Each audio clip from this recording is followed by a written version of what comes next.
Guys, obviously, this lady needs no introduction. So I'm sure you guys have heard about Canada Made Easy. Honestly, I don't understand. And I'm sure people are wondering why, till date, I have not done any video about it because I did not really understand the whole thing. So obviously, when it comes to Canada migration, Joyce K is the plug. So she's coming to explain a few things.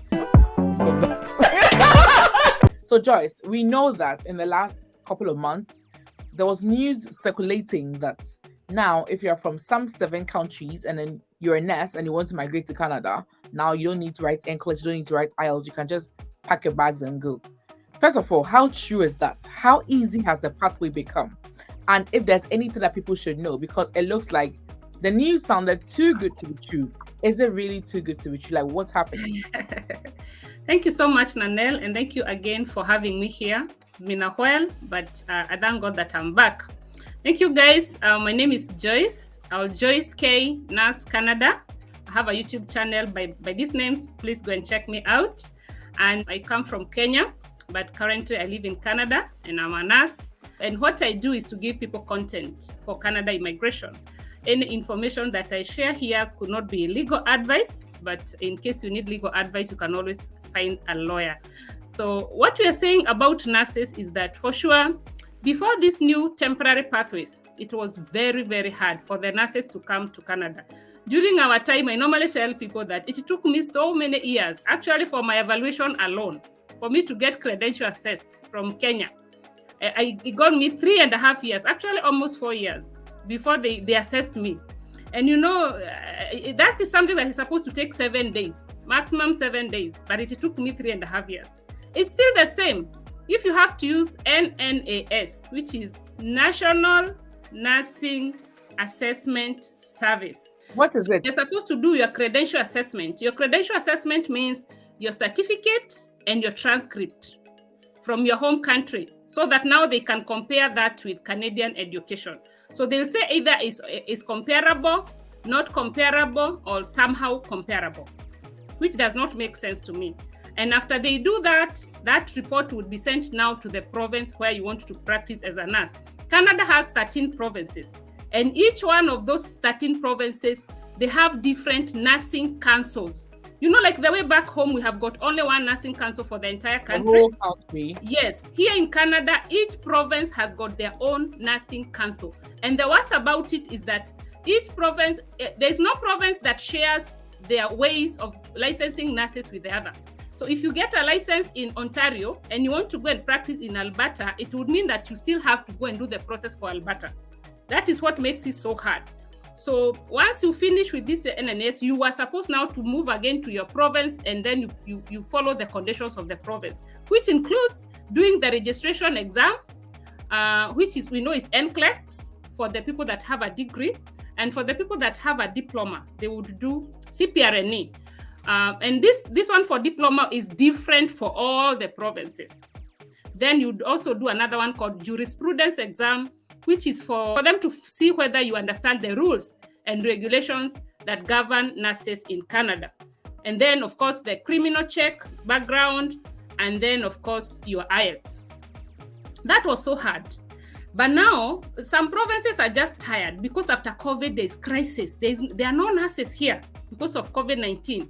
Actually, some hospitals have closed a whole wing, like where I live nearby here. They have closed a whole wing because they don't have nurses.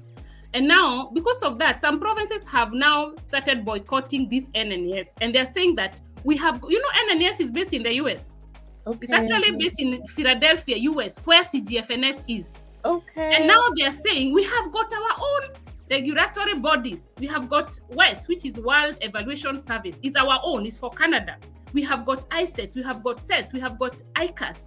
Why can't these organizations verify our foreign nurses? So we have got some provinces like British Columbia, Alberta, Nova Scotia. They have now boycotted NNS. And they're saying that now nurses can get evaluated by that WES. And once you send your credentials to WES, once your school, because it's an official document, it's supposed to be sent by the school to these organizations, within 7 days, you have your credential assessment. You see now, this one is faster. This is where I like you. In less than 7 minutes, I've understood everything. So what you are saying is that previously, to migrate to Canada as a nurse, You first of all have to do your evaluation of your credentials to see if it's at par with the Canada education. So you have to send your transcripts and other documents. And then this whole time, it was the only organization that was doing this was the NNAS, which is based in the US. But something that's supposed to take 7 days can actually take 3 years for them to do it. So it was taking so long for them to evaluate nurses, for them to continue with the registration process to relocate to Canada. So now, because of the shortage in Canada, some of the provinces have decided not to go through NNAS again, but use another body called WES, which will be much faster. So that is what has changed now. Exactly. True. Now, that is just part of the immigration for the nurses. It's just a small section, which is very basic, because, some nurses think that you can just go on Google, look for jobs in Canada, start applying, and then an employer recruits you like that. It's not possible, because sometimes I fight with them in my Telegram group. By the way, I have a Telegram group, and don't join if you're not invited. If you want to join the Telegram group, I'll leave my email with Nanelle. It's JoyceCanada3. You have to send your license for me to accept you into the group so that you come and learn more. And I also charge a consultation. So what we are saying here is that once you get assessed for your credentials will now, let's say, for example, you use WES. And then after WES finishes verifying you, you receive one copy, which is non-official of the report. And the other official copy will be sent to the province where you want to process for licensing. Let's say, for example, your copy is sent maybe to British Columbia or Nova Scotia or Alberta, because at the moment it's only the 3. Alberta is only accepting nurses that have got a degree and Nclex. So if you don't have that, don't even dare. Nova Scotia is only accepting 7 countries. One of them is our own, Nigeria. So Nigeria is our African country and is one of the 7. There's Philippines, there's United States, there's United Kingdom, there's India, there's Australia, and there's, of course, Canadian nurses that have not gotten their licensing. So if you come from one of those 7 countries, you can actually use Nova Scotia. But all the others, everybody else is going to British Columbia. Whether you have a degree, a diploma, or master's, and you don't qualify for the other 2 countries, you're going to be using British Columbia. And that is what I'm doing for my nurses in my group. If you need help, you can always look for me. So now, in this process, what they need you to do after you get verified and your report is sent to that province, there is, of course, further verification from your employer. Why we are saying that there's no Ielts, there's no English proficiency, is because your employer is going to say that the official language at your workplace is actually English. Let them say that it's English if you want to be exempted from Ielts. By employer, do you mean my employer from back home? From back home, wherever you have a license. Because I know some nurses are in the UK and they also have another license in their home country. So wherever you have a license, your employer has to say that your official language is English so that you get exempted. Okay. So, and then the other thing, how are you now going to get exempted from doing Nclex? Because I know that one is a big question. So now, after you get verified by the employer, you also get verified by your nursing council. I know in West Africa, they call them NMC. East Africa, we call them NCK. Whatever it is, your nursing council, they have also to verify your license. And then after that, this province is going to invite you to come here. And once you come here, you're going to do 2 main tests. Okay. These tests, they don't include Nclex.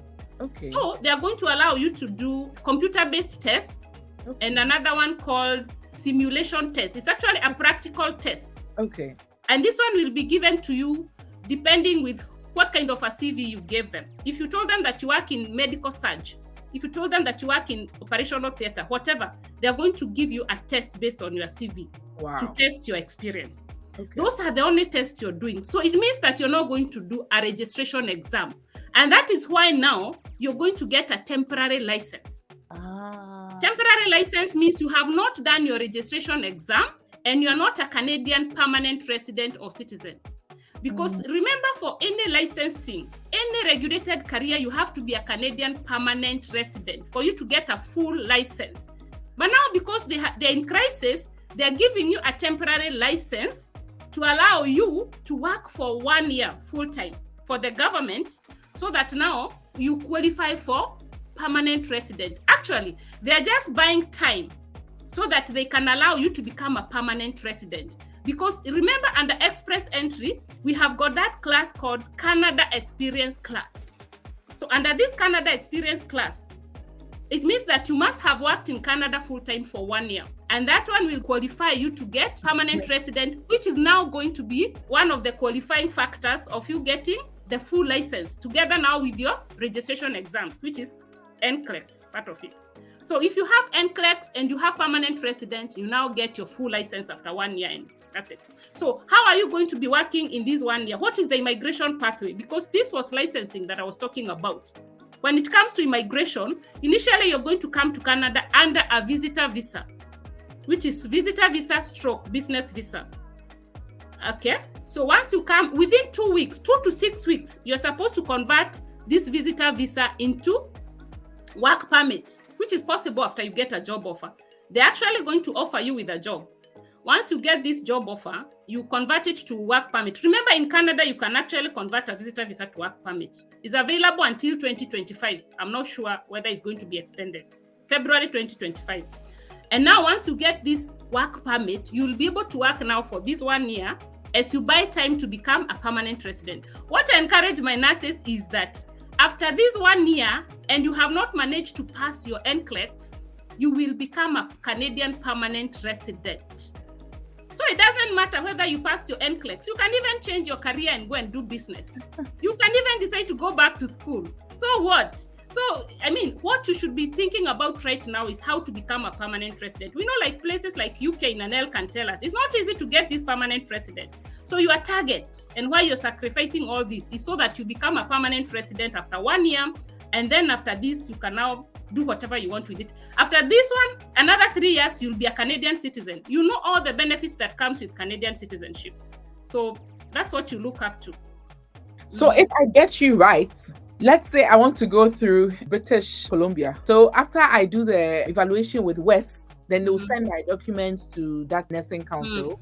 Then I'll come to Canada on a visitor visa, and then I'll come and do the computer-based test, which is a nursing exam, and then I'll do the simulation exam as well. Then I'll change to work visa. And after changing to work visa, I have 1 year to pass my Nclex. You don't have to pass. You don't have to pass. You don't even have to do it. Okay. Because you will become a Canadian permanent resident. So you don't even need to be a nurse anyway. You don't have to. Okay. Getting permanent resident will not be based on whether you're a nurse or not. It will be based on, I worked in Canada for 1 year full time. It's the same one that they use for international students in Canada. So that after they graduate, they are given 1 year to work. And then this 1 year qualifies them to become permanent residents. Wow. This is one of the ways. There is another way you can decide to come as a permanent resident. Remember, this one is temporary because it's work permit. But at the same time, you can decide after you get this job offer, you now go and apply for permanent resident. Permanent resident means that you're going to qualify direct because you have a job offer. So you can apply for PNP, Provincial Nominee Program.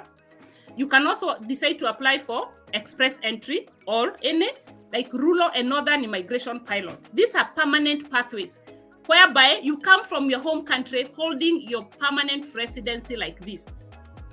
The two of them, either permanent residency pathway or the temporary one for the work permit, you'll bring your family. Your children will go to school for free and your spouse will have a work permit and they can do whatever type of job they want. Is there an age limit to bringing your children? Up to 21 years, you can be able to bring them and your spouse. So let's say I decide to go ahead and I pass the Nclex, then I'll get the full license.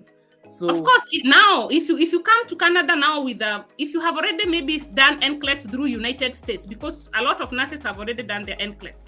Well, that one now gives you you may not get a full license because you're not a Canadian permanent resident, but for sure it takes you higher above all the other nurses. Now, what about the other 10 provinces? I remember when I started my group, I started with Ontario. It is still there. Ontario still has temporary pathway for the nurses, but it's not as good as these ones because for Ontario, the employer will have to have LMIA, which is Labor Market Impact Assessment, which is not easy for a lot of employers to do. Like for me, I'm one of the employers in Canada, but getting that LMIA has been hard. So I gave up. I decided, let me take my nurses to Atlantic provinces or wherever else. Last week, I talked to Ontario, at the College of Nurses of Ontario, which is the Nursing Council of Ontario, and they promised me that they are doing good. In 3 months, we'll have something good from Ontario. So people should keep checking me out, because in 3 months, Ontario is coming up with an easier pathway, probably like the one for the other provinces. Wow. So for now, it's these 3 provinces: British Columbia, Nova Scotia, and Alberta. In Alberta, yes, for now. Wow. This is really good. I have honestly understood it now. Do you know anybody that has been successful? A lot of nurses from Ghana and Nigeria. I don't have any Kenyan, unfortunately. A lot of Kenyans are in the process. But you know, Nigerians, they run with something, anything new that comes. Yeah. So when it was first launched in January this year, they ran with it. They're already here. I know some of them will be commenting on the section here. Most of them have come. They're already here. But a lot of them are in the process of waiting. How long is the process taking? Yes. 3 to 6 months. 3 to 6 months. You'll be here. Honestly, with the way UK is becoming difficult for nurses, I think this is good news for them. And how much money is involved for the evaluation, let's say? Yeah, it's actually, the process is actually sponsored, but you pay for yourself and then they come and refund. So how much? 314 Canadian, and you're also going to pay for yourself the ticket, but they will refund. When you come to Canada, they are going to refund. So what advice would you give to people who like to use this pathway, who are yet to use this? What advice would you give to them? Your final words, and how can they reach you for consultation? So what I would tell the nurses is that I think Canada is the only hope we have in North America, because USA has got retrogression. Retrogression means that since last year, the nurses that processed since last year, they'll not be able to immigrate to the US until 2025. They normally do that after a while. So US is not working for now. Right now, we are only hoping that Canada is going to absorb a lot of nurses. And you guys, I want to encourage you to come. If you want to join my Telegram group for consultation, for further help, you can send me your license. It has to be a license. If you don't send me a license, unfortunately, I won't accept you. JoyceCanada3@gmail.com. JoyceCanada3@gmail.com. Thank you. Wow, thank you so much, Joyce. Honestly, you've really done justice to the topic. Now I understand. Thank you so much. So guys, I will leave a link to Joyce's channel and all her contact details as well. Remember to send her your license so that you can have access to the Telegram group. Thank you so much. Canada is one of the countries that I like so much. One, because it's very close to the US, and one, because it's safer. Although it's closer to the US, it's much safer. And I hear that they are very hospitable. So thank you guys. Bye-bye.